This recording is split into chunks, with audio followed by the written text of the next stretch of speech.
Eusapia Paladino, la medium italiana, tercera parte.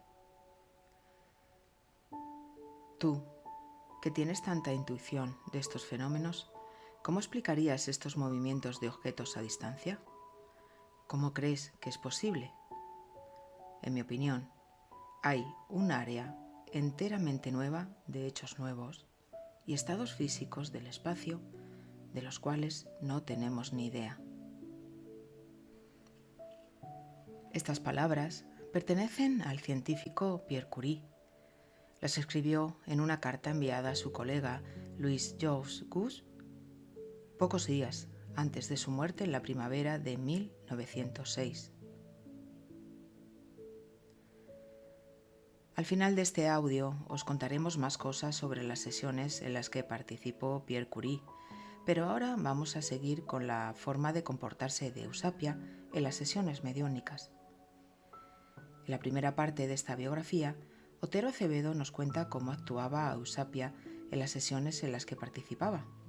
Vamos a encontrar más explicaciones en el libro de Albert Rochas, Exteriorización de la motilidad. En él dice que a Eusapia no se la duerme, sino que es ella misma la que entra en trance cuando forma parte de una cadena magnética. Cuando se producen los fenómenos, las piernas y los brazos se hallan en estado de fuerte tensión, casi rígidos, experimentando contracciones convulsivas. Después, le sucede un periodo de depresión que se caracteriza por la palidez del rostro, sudor y relajación de los miembros. Estos síntomas se repiten alternativamente durante las sesiones. Después, queda completamente agotada. Enrico Morselli, psiquiatra italiano y profesor de la Universidad de Génova, escéptico de los fenómenos mediúnicos, participó en 30 sesiones de materializaciones de espíritus en la primera década del siglo XIX. En 1907 se convenció completamente de la realidad de los fenómenos espíritas y pronunció su cambio de opinión en la revista inglesa Annals of Psychic Science. Según Morselli, Eusapia apenas escribe su propio nombre y no puede hablar en otros idiomas, excepto en un dialecto mixto de la Apulia y napolitano. No obstante, también decía que era astuta y muy consciente de las intenciones de los demás. En el libro de César Lombroso, Hipnotismo y Espiritismo, Enrico Morselli presenta una clasificación detallada de los fenómenos observados con Paladino. Morselli clasifica los fenómenos en 44 tipos de manifestaciones entre dos clases: los fenómenos subjetivos, que serían los mentales, como los trances, las comunicaciones en otros idiomas, la información verdadera obtenida de forma paranormal, o los cambios de personalidad, como cuando incorpora a su guía John King, y los fenómenos objetivos o físicos, que constaban del movimiento de objetos, cambio de peso, incluido el de la propia medium, brisas, raps, voces y otros sonidos, la escritura, impresiones en yeso, materializaciones o ejecución de tiempos musicales sin contacto humano. De estos últimos fenómenos os vamos a contar uno que me pareció curioso como poco.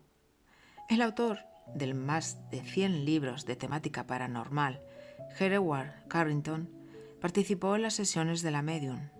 Él cuenta que Eusapia tenía en su frente una cicatriz de la cual decían que salía una brisa. Todos la sintieron, pero para cerciorarse de ello, sujetaron la boca y la nariz de Eusapia con la intención de que no pudiera respirar. Contuvieron la respiración y volvieron a colocar las manos sobre la famosa cicatriz. Y sintieron claramente la brisa y comprobaron que era más fría que la temperatura de la habitación. Mucho tuvo que aguantar esta mujer. Se pudieron observar muchos fenómenos, existiendo efectos luminosos, donde se vieron pequeñas llamas azuladas que surgían en el aire en varias direcciones, impresiones en yeso, que eran muy comunes, y en ellas se obtuvieron huellas de dedos, manos, puños y caras, incluso de la planta de un pie, cuando se verificaba que las manos y pies de la medium estaban sujetos por 2 hombres, uno a cada lado de ella. Las materializaciones de miembros como manos y brazos eran comunes. Un curioso caso de materialización ocurrió mientras las manos de la médium eran visibles sobre la mesa. Los asistentes cuentan que vieron como un brazo, cubierto por una manga oscura, salió del frente y parte superior del hombro derecho de Eusapia. Tomó un vaso de agua y lo llevó a la boca de la médium. Ella se reclinó y bebió. Después, el mismo brazo volvió a dejar el vaso sobre la mesa y se retiró rápidamente, desapareciendo como si regresara al hombro de donde lo habían visto salir. En 1903, el matrimonio Curie recibió el Premio Nobel en reconocimiento a su innovador trabajo sobre la radioactividad. Marie fue la primera mujer que obtuvo un doctorado en Francia y Pierre era profesor en la prestigiosa Universidad de la Sorbona. Ambos asistieron juntos a las sesiones de espiritismo de Eusapia Palladino con la mente abierta. Y se dice que al menos uno de ellos llegó a creer que la médium verdaderamente poseía poderes sobrenaturales. A Pierre Curie siempre le fascinó lo paranormal. Parece ser que a su padre ya le interesaba el espiritismo y que se inició con su hermano, el también científico Jacques Curie. Pierre formaba parte del grupo de estudios de los fenómenos psíquicos del Instituto de Psicología General de París, junto a reputados investigadores y científicos, incluso 3 de ellos premios Nobel: el filósofo Henri Bergson, el físico Jean Perrin y el médico Charles Richet. Este último fue quien propuso en 1904 la investigación a Eusapia Palladino. El estudio que quería hacer el Instituto de París era una empresa de gran calibre, con un laboratorio especialmente equipado, financiación y un equipo de investigación integrado por reconocidas autoridades en varias materias, acerca de quienes no había ninguna sospecha de simpatizar con las ciencias psíquicas. Eusapia se prestó durante 3 años a participar en un total de 43 sesiones. En 1905, a Pierre Curie se le presenta la oportunidad de investigar a la diva de los científicos, como se la conocía en aquel entonces a Eusapia Palladino. En estas sesiones también participó Marie Curie, pero como acompañante de su marido, pues ella no pertenecía al grupo. El escultor y agregado a la embajada rusa en París, Sergei Yourievich, y el fisiólogo Jules Coutier fueron los responsables de la mayor parte de la organización inicial de esta investigación, haciendo hincapié en la necesidad de introducir dispositivos mecánicos para registrar y corroborar los efectos observados en las sesiones de espiritismo, como por ejemplo los cambios de temperatura, movimientos de objetos, sonidos, apariciones, o como de identificar fenómenos más allá del alcance de la percepción humana. Examinaron continuamente a Eusapia poniendo especial atención en la condición fisiológica de la médium. Pierre Curie salió de estas sesiones cauto pero excitado. En una carta del 24 de julio de 1905 le explica a su colega Louis-Jacques Guy lo que está viviendo en las reuniones. Dice así: hemos tenido pocas sesiones en la Sociedad de Psicología con la médium Eusapia Palladino. Fue muy interesante y realmente los fenómenos que hemos visto parecen inexplicables si se trata de un engaño. Las mesas de 4 patas levitan, objetos que se movían, manos que pellizcaban o acariciaban, apariciones luminosas. Todos preparamos la habitación con un pequeño número de observadores conocidos por todos nosotros y sin posibilidad de un cómplice. El único truco posible podría ser la extraordinaria habilidad de la médium como prestidigitadora. Pero, ¿cómo explicar los fenómenos cuando le tomas los pies y las manos y cuando tienes buena iluminación como para ver lo que pasa? Como dijo el 6 de febrero de 1906 a su amiga y mecenas Isabel Gruffull, espero que podamos tener una opinión enteramente empírica sobre la realidad de todos estos fenómenos en unos pocos meses. Si realmente existen, no hay nada más importante desde el punto de vista de la ciencia y es un mundo completamente nuevo. En efecto, en la primavera de 1906, pocos días antes de su muerte, en otra carta a su amigo Louis-Jacques Gouy, Pierre le cuenta: hemos tenido más sesiones con la médium Eusapia Palladino. El resultado de estos fenómenos es que realmente existen y ya no es posible dudar de esto. Es poco probable, pero es así y es imposible de negar después de las sesiones que llevamos a cabo en condiciones de estricto control.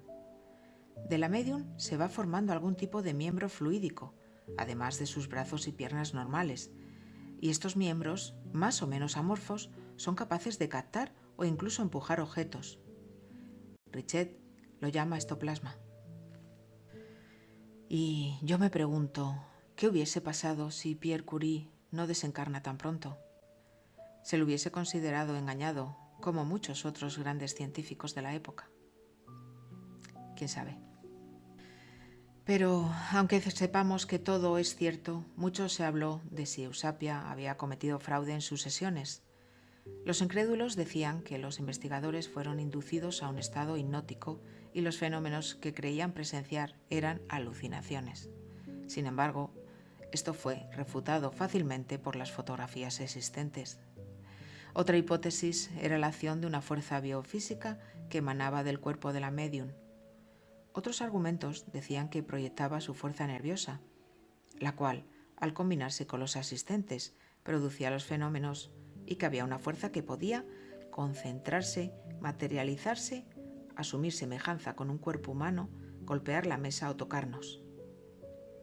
De Rochas planteó la hipótesis de la existencia de un cuerpo fluídico dentro del cuerpo físico, que en el caso de Palladino podría condensarse para producir efectos físicos como las materializaciones. Y digo yo, ¿no es más fácil creer en los espíritus? Eusapia dedicó su vida a la ciencia. Trabajó con multitud de eruditos, algunos de los cuales se convencieron de la existencia del plano espiritual. Médicos, filósofos, escultores, políticos, profesores, hombres galardonados con el premio Nobel, incluso un criminólogo. A todos les dejó sin palabras. Era una mujer de carácter fuerte y genio espontáneo. No dudaba en enfrentarse a quien dudara de sus facultades, y para demostrarlas se dejaba atar si era necesario, en las cientos de sesiones en las que fue protagonista. A la diva de los científicos, como se la conocía, se le subió el éxito a la cabeza en algunos momentos, pero no por eso dejó de ayudar a los que la necesitaban. Con su biografía, con su vida, hemos aprendido mucho. Así que desde aquí te damos las gracias por tu trabajo. Eusapia dejó de trabajar en 1918 y ese mismo año, el 9 de julio, a los 64 años de edad, desencarnó en Nápoles. Y para terminar, una reflexión que escribió Pierre Curie a su amigo Gouy, unos días antes de que a Pierre le sorprendiera la muerte en abril de 1906. Estos fenómenos realmente existen, y ya no me es posible dudarlo. Existen, en mi opinión, estados físicos completamente nuevos, en un grado que no alcanzamos siquiera a concebir. Muchas gracias.